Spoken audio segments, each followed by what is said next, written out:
ጤና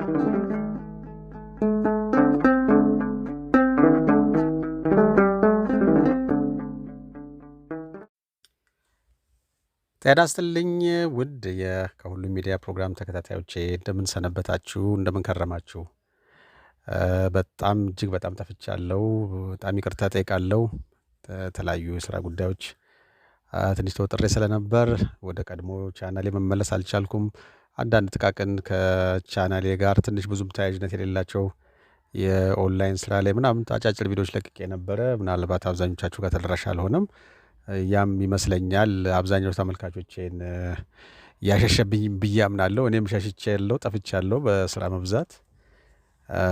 ዋናው የኔ የዚህ ቻናል ዋና ዓላማውም ተቀዳሚ ስራው የነበረው በዚህ በመንፈሳዊ ዙሪያ ላይ ያሉ ነገሮችን እናንተ ወገኖቼ ጋር ያልደረሱ ያልተሰሙ ነገሮችን ብዙዎቻችሁም አታውቋቸውም ብዬ የምገምተውን ማቅረብና ኢትዮጵያ ውስጥ ያለውን በተለይ በኢትዮጵያ ኦርቶዶክስ ተዋሕዶ ቤተክርስቲያን ዙሪያ ላይ በተለይ የሚያጠነጥኑ ወሳኝ ነገሮችን የማቅረብ ነገር ነው እኔ ውስጥ ያለው ነገርና ያው በአባ ተስፋ ስላሴ ሞገስ ከዚህ በፊት በአብዛኛው ረጅም ጊዜ ወስደን ብዙ ጊዜ አሳልፈናል። በርካታ ተመልካቾችም በኮሜንትም በአስተያየትም ስትደግፉኝ ስታበረታቱኝ የነበራችሁ ሁሉ እንደጠፋሁባችሁ አምናለሁ። አሁን ተመልሼ መጥቻለሁ። አሁን ደግሞ እስቲ የአባ ተስፋ ስላሴ እንግዲህ አዳዲስ ነገር ወደፊት ብቅ ማለቱ አይቀርም። በዛ ዙሪያ ላይ የሚመጡ ነገሮችን ስለ መጽሐፍ ማሳተም ሊሆን ይችላል። በሌላም ጉዳይ ላይ የሚመጡ ነገሮች ካሉ መመለስ አይቀርም። የእሳቸው ጉዳይ እንደዚህ ተከድኖ የሚዘጋ አይሆንም። ያ እንደተጠበቀው ሆኖ አሁን ደግሞ እንዲሁ ቤት ሸልፌን ፈለግ ሳርግ በአይኔ ሳማትር አንድ መጽሐፍ አይኔን ያረፈና በእርግጥ ይህንንም ብዙዎቻችሁ አይኖራችሁም ብዬ አላስብም። ግን ጊዜ ኖሮ የማንበቡም ወይም ጀምሮ ያለመጨረስ ነገር ካለ የሁኔታዎችም ያለመቻቸት ኖሮ ድንገት ካላነበባችሁት ወይ ካላጃችሁት አንብባችሁም ቢሆን ደግሞ በደንብ አናላይዝ ሊያደርጋችሁትም ካላችሁ እንደ ባለፈው በትረካ መልክ ትረካዬ ከተስማማችሁ እንደው ለምን አላቀርብላቸውም በሙሉ ታሪኩን የሚል ነው። ያው ይሄም በእውነተኛ ታሪክ ላይ የተመሰረተ ነው። ታሪክም አይባልም፣ ይህም ሪያሊቲ ነው። ኢትዮጵያ ውስጥ ካሉ ገዳማት ውስጥ በዚህ ምርምር የተካኑ አንድ ታላቅ ኢትዮጵያ ያሉን እሳቸው ስማቸውን ወደ በኋላ ጠቅሰዋለሁ፣ ታውቋቸዋላችሁ፣ በሚዲያም ይታወቃሉ። ደራሲም ናቸው፣ ኢኮሎጂስት ናቸው። ግን እኔ እንደኔ እምነት እግዚአብሔር እንደው በሚስጥር ቀብቶ ያስቀመጣቸው እንደው ጻድቅ ብዬ መናገር ባልደፍርም ግን በመካከላችን ያሉ አንድ በቃ በጣም ታላቅ መንፈሳዊ ሰው ሚስጥር ይዘው ለእኛ እንዲያስተላልፉ ያስቀመጣቸው ሰው ነው ብዬ ነው የማምነው። ዓለማዊ ሰው ናቸው የሚመስሉት፣ ኢኮሎጂስት ናቸው። በደን ሙያ በእጽዋት ሙያ ላይ ምርምር የሚያደርጉ ሰው ናቸው። ግን ብዙ ጊዜ ብዙ መጽሐፍቶቻቸው ላይ ለተለያዩ መንፈሳዊ ተልእኮ ከአባቶች ከስውራንም አባቶችን ከተለያየ ገዳማት በሚስጥር መልእክት እየመጣላቸው ያንን መልእክት ተከትለው እዛም በጣም መቅረብ ማንም ሰው መቅረብ የማይችለው ቦታ ላይ በብዙ ቻሌንጅ በብዙ መከራ ደርሰው ብዙ ሚስጥራዊ ነገሮችን ሲያካፍሉን ያንንም በመጽሐፍ ሲያቀርቡልን ነበሩ ሰው ናቸው። አሁንም በሕይወት አሉ፣ እግዚአብሔር የተመሰገነ ይሁን።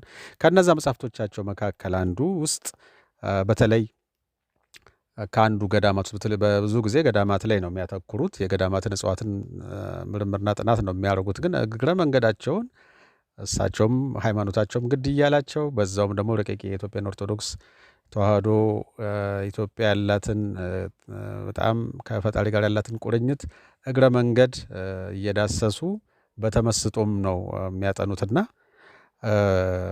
ከነዛ ጥብቅ ደኖች በተለይ በገዳማት ዙሪያ ያሉ ጥብቅ የማይገኙ ደኖች ውስጥ ያሉትን ሚስጥራዊ ነገሮች የስውራን አባቶችን ጉዳይ እንደ መከታተላቸው መጠን በአንደኛው መጽሐፍታቸው ላይ በተለይ በጣም ብዙ ሰው ኢምፕሬስ ያደረገው ያስደነቀው ነገር ያው ለሌሎች አባቶች ግልጽ ነው፣ ብዙ የሚከብድ አይደለም። ግን ከእጽዋቶቹ መካከል በተለይ የሚንቀሳቀሱ ዛፎች እዛ ገዳማት ውስጥ የትኛው ገዳም የትኛው ሎኬሽን እንደሆነ ወደፊት የምንደርስበት ይሆናል። አይን ባይን እየታየ ዛፎቹ ከቦታ ወደ ቦታ የሚንቀሳቀሱ ዛፎች ማንም ሌላም ዓለማዊ ሰው በሚታይ መልኩ የታየ ክስተትን ለምርምርና ለጥናት ሄዶ ያጋጠማቸውን ነገር የጻፉት ነው። በተለይ ካናዳ እና የሌሎች ሀገር ተመራማሪዎች አብሯቸው ነበሩ። እነሱ የመጡት መንፈሳዊ ጥናት ለማጥናት አይደለም፣ አብረው ይህንን የጫካ ቅጠላቅጠሎች ዛፍ ለማጥናት ነው። ግን እነሱም ጭምር በዓይናቸው ያዩትን ነገር የመሰከሩበት ነው። እና እስቲ ይህንን መጽሐፍ ሃይላይቱን ይህን ያክል ከነገርኳችሁ ትንሽ እዛች ቦታ ላይ ብቻ ቁንጽል ሀሳቧን ዝም ለሰስፔንስ ያክል ለዛሬ ላቅርብላችሁና ሙሉ መጽሐፉን ተርክልን የምትሉኝ ከሆነ በደስታ እንደ አዲስ እንደባለፈው እንደ አባ ተስፋ ሥላሴ በተከታታይ እንደዚህ ሳልጠፋ ሳላቆራርጥ ለማቅረብ ዝግጁ ነኝ በደስታ። አይ ብዙም ኢንትረስትድ አይደለንም ሌላ ነገር ፈልግልን ካላችሁኝም ከእናንተ ሀሳብ አልወጣምና ዝም ብዬ እስቲ ዛሬ በድፍረት ከዛች ቦታ ላይ ተወሰነችዋን ከመሀል ላይ ቆንጸል አድርጌ አነብላችኋለሁ። እዛ በኮሜንት ላይ ያላችሁን አስተያየት ተነግሩኝና በቀጣይ ደግሞ ምን ማድረግ እንዳለብን እንወያያለን። ለማናቸውም ዛሬ ወደ ዋናው ፖይንት ልግባና ዝም ብዬ እዛች ሴንሲቲቭ የሆነች ቦታዋ ላይ ገጽ 199 ላይ ገብቼ ያው መጽሐፍ መቼም ከመሀል አይጀመርም፣ ግን ቢሆንም እስቲ የእናንተን ስሜት ለመኮርኮብ ያክል ብዬ ነው። ምን ይላል? ለማንኛውም የ8 አብያተ ክርስቲያንና ገዳማት ደኖችን ባቀድነው መሰረት አጥንተን እንደተለመደው ወደ ሳይት 09 የቤተ ክርስቲያን ደን አመራን። ባይዘዌ ደራሲው ናቸው እንግዲህ የሚታረቁት ራሳቸው። የቀሩን 2 ቀናት ብቻ ናቸው። ስለዚህ ስራችን በተያዘለት መርሃ ግብር እየተጓዘ ነበር። 9ኛው የቤተ ክርስቲያን ደን ወይም ሳይት 09 ከደብረ ታቦር ከተማ 78 ኪሎ ሜትር ርቀት ላይ የሚገኝ ሲሆን ከአካባቢው ደርሰን ስሙን ጠይቀን ባረጋገጥነው መሰረት የምንፈልገው ቦታ መድረሳችንን አወቅን። ይህ የቤተ ክርስቲያን ደን በአንድ ትልቅ ተራራ ላይ የበቀለ ሲሆን ከርቀት ዓይንን ይማርካል። ከተራራው አናት ወረድ ብሎ የቤተ ክርስቲያኑ ጉልላት ሙሉ በሙሉ ከቆርቆሮ የተሰራው፣ ጣራው ደግሞ ግማሹ የሚታይ ሲሆን ዙሪያውን ከተሸፈነበት እጽዋት ከተራራው ቅርጽ ጋር ተዳምሮ ልዩ ግርማን ተላብሷል። ደኑን ከቤተ ክርስቲያኑ ጉልላት ጋር በርቀት ሳየው ዝም ብሎ የሚያስፈራ ስሜት ተሰማኝ። በርካታ የቤተ ክርስቲያንና ገዳማት ደኖችን የመጎብኘት ዕድል የነበረኝ ቢሆንም እንዲህ አይነት የፍርሃት ስሜት ሲሰማኝ ግን ይህ መጀመሪያዬ ነው። ለመጀመሪያ ጊዜ የተሰማኝን ፍርሃቴን ግን ለባልደረቦቼ ማጋባት ስላልፈለግኩ እንደተለመደው እየተቀላለድን ወደ ደኑ ተጠጋን። ከረባዳው መሬት ስንደርስ እኛ በተጠጋንበት አቅጣጫ ደስ የሚል በሳር የተሸፈነ ሜዳ አለው። በተለምዶ ማርገጃ የሚባለው መሆኑ ነው። መኪኖቻችንን አንድ ጥግ አቁመን እንደተለመደው የፈቃድ ወረቀታችንን አሳይተንና ሕጋዊ መሆናችንን አሳውቀን ስራችንን ለመጀመር የቤተ ክርስቲያኑን አስተዳዳሪ አስጠራን። መልካም አጋጣሚ ሆኖልን አስተዳዳሪው በአቅራቢያው አውድማ ጥለው እህል እየወቁ ነበርና እንግዶቹ መምጣታቸውን ሲሰሙ የሥራ ልብሳቸውን እንደለበሱ ከተፋሉ።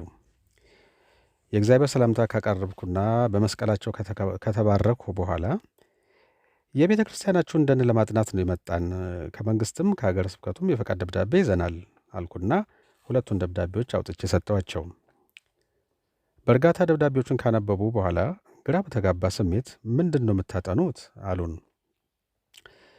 የእጽዋቱን ዝርያን ያሉበትን ሁናቴ ችግርም ካለባቸው ለመለየት እና ወደፊት ተጠብቀው እንዲቆዩ የሚያስፈልግ ነገር ካለም ለሚመለከተው አካል ሳይንሳዊ መፍትሄ ለመጠቆም ነው አልኩኝ።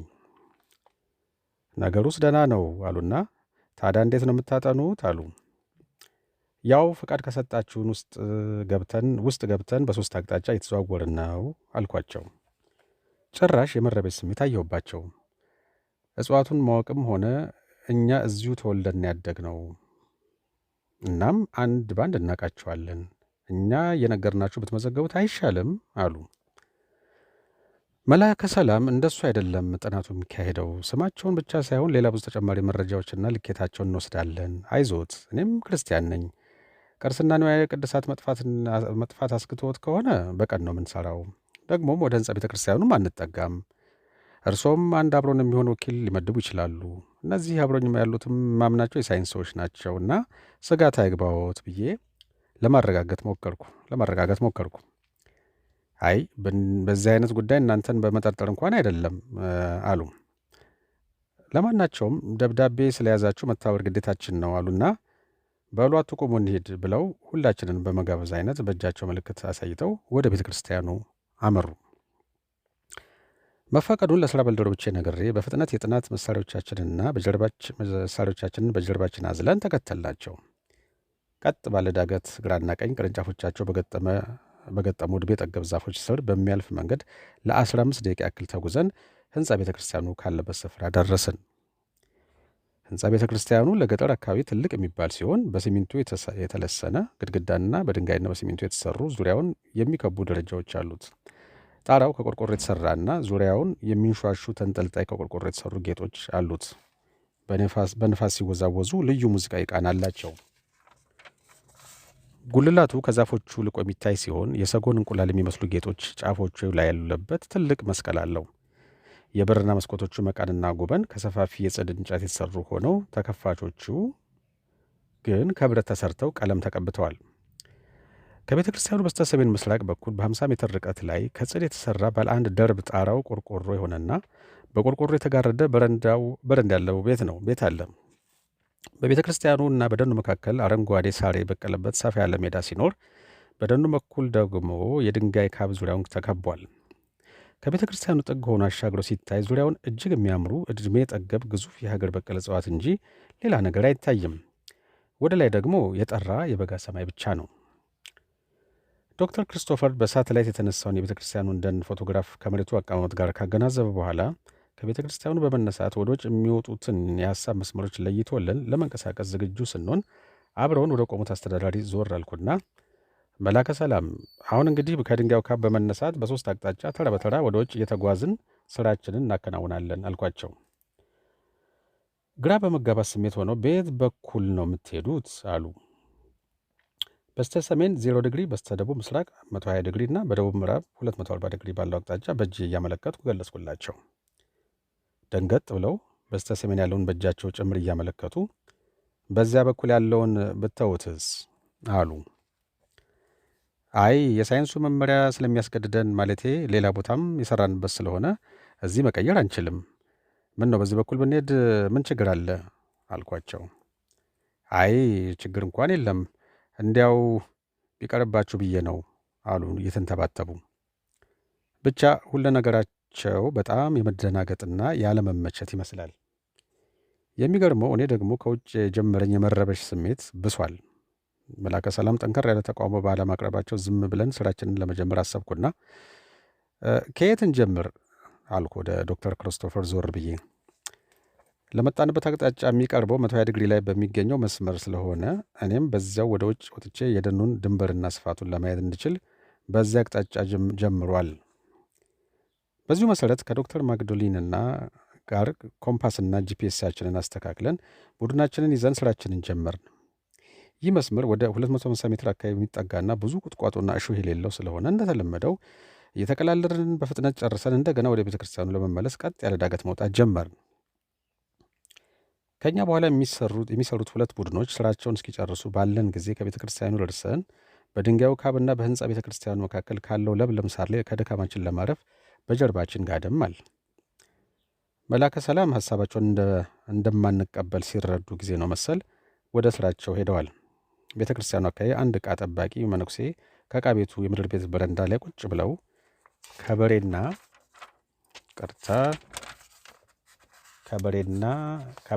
ላም ቀንድ ዋንጫ በእሳት እያጋሉ ይሰራሉ። ከበሬ ላም ቀንድ ዋንጫ በእሳት እያጋሉ ይሰራሉ።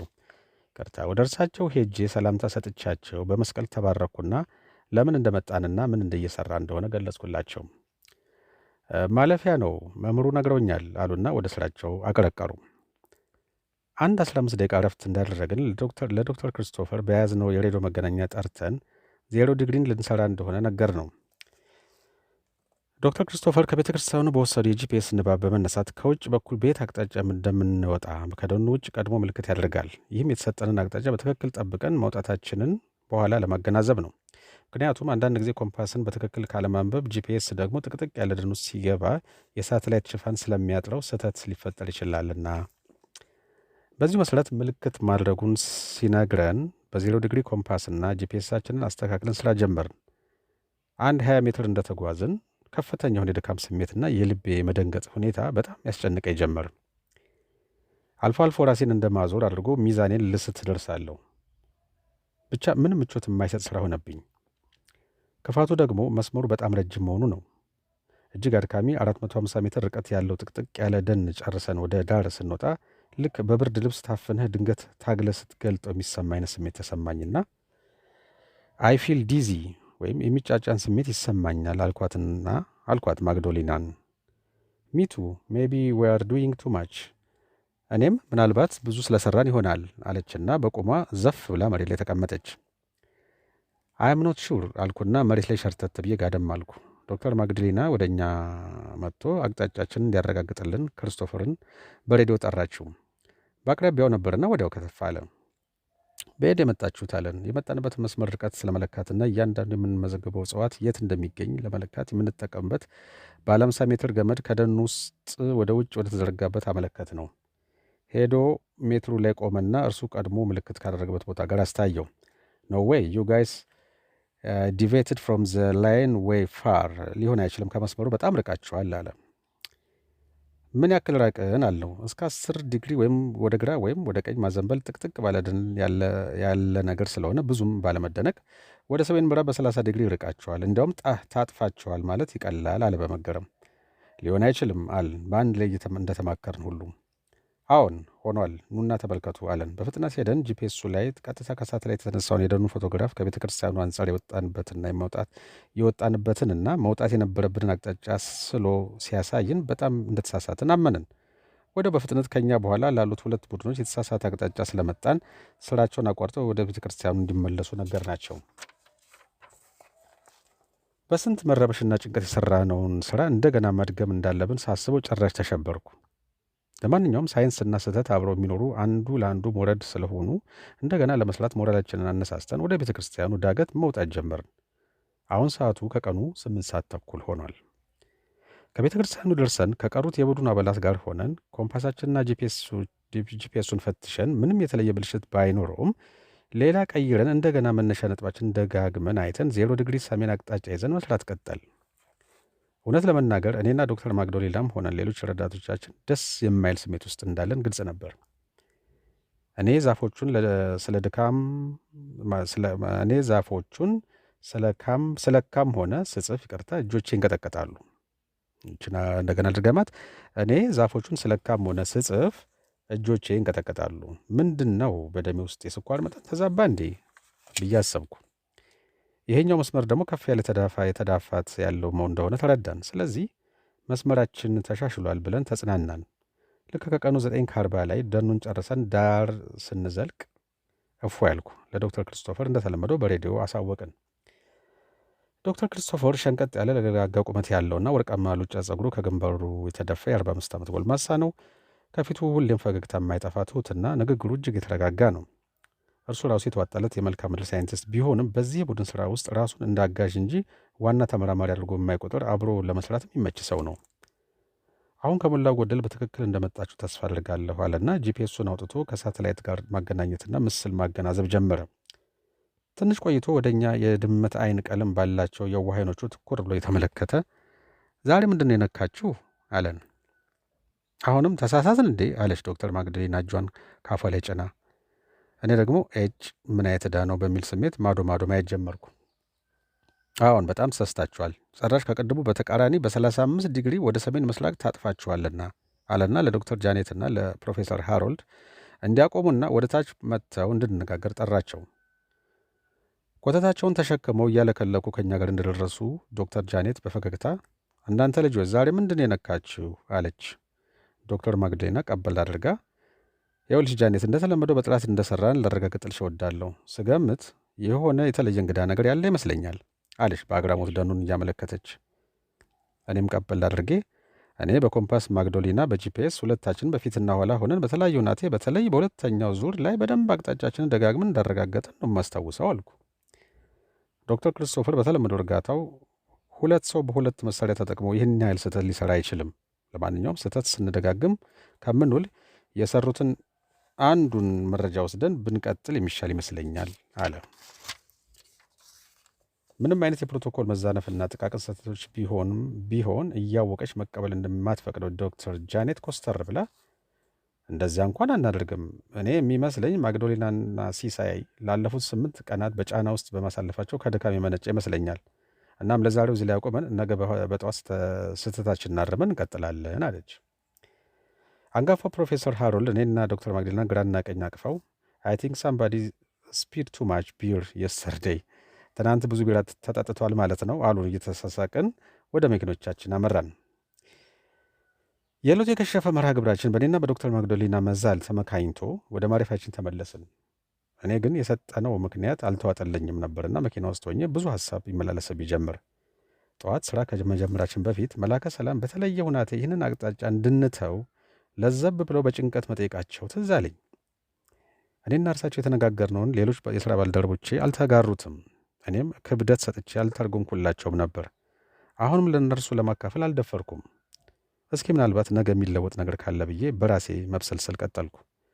ለምን ይህን አቅጣጫ እንዳንጠቀም መላከ ሰላም ፈለጉ? ለምንድን ነው የመረበሽ ስሜት ያሳዩት? እንዴት እኛስ ልንሳሳት ቻል? ለምንድን ነው ባልተለመደ ሁናቴ ውስጤ ይረበሽ የነበረው? የሚሉ ጥያቄዎችን በመንገድም ማታ እራት ላይም ሌሊትም በጣም ሲረብሹኝ አደሩ። እሺ ውድ አድማጮቼ፣ ዛሬ እዚች ሌላ ቁምና ከዚህ በኋላ አጓጊውና አስደናቂው ነገር ይቀጥላል። ያው ቅድም የጠቃቀስኩላችሁ ነገሮች አሉ። ይህም መጽሐፍ ከመጀመሪያው ይጀምር ምትሉኝ ከሆነ ከመጀመሪያው በጀምር ደስ ይለኛል። መጽሐፍ ከማል አይጀመርም፣ ግን በጣም መነበብ ያለበት መጽሐፍ ነው። ልብ ወለድ አይደለም፣ እውነተኛ ነው። የኚህ ሰው መጽሐፍ በጣም በርካታ መጽሐፍቶች አሏቸው እጄ ላይ ያሉኝ። እሱንም እኔ ባለኝ ጊዜ ለመተረክ ዝግጁ ነኝ። ያለው ነገር በኮሜንት በአስተያየት ለገሱኝና በአዲስ ሞራል ለመጀመር መጥቻለሁ። ለዛሬ እዚህ ላይ እንግታው። በሚቀጥለው ፕሮግራም አሁን በቅርቡ እንገናኛለን። እስከዛው መልካም ጊዜ፣ መልካም ቆይታ። ስላዳመጣችሁኝ አመሰግናለሁ። አከብራችኋለሁ፣ ወዳችኋለሁ። መልካም ጊዜ። ላይክና ሰብስክራይብ ማድረግ እንዳይረሳ የተለመደ ስለሆነ። እስከዛው ሰላም ቆዩኝ፣ ቸር ቆዩኝ፣ ደህና ሁኑልኝ።